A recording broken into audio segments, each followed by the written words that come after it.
这个新增加变的是零，继续加零，这算是好消息。出来关心本来土地。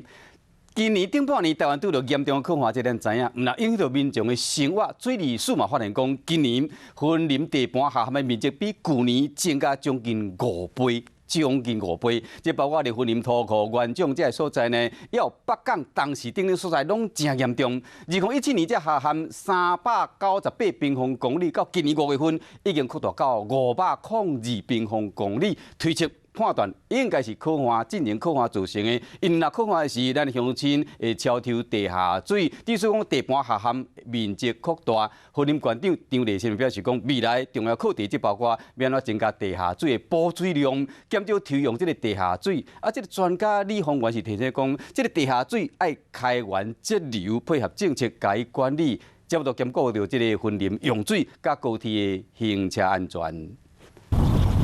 森林高铁沿线原本的水潮残，有一部分变作唔免用伤济水的高粱，因为今年森林地层下陷的状况实在伤严重。5月份的时候，整个的下陷面积，有大幅的一个增加，从去年的100平方公里增加到500平方公里。来看地层下陷的面积比较大，1809年地层下陷的地点是伫土库庭园中乡附近，不过今年扩大到埔中、北港、水南甚至东势乡。 水利署研判，因为今年顶半年拄着空化，地下水的水位原本就较低，加上农民较常抽地下水，才会造成面积扩大。适逢就是8年的大旱，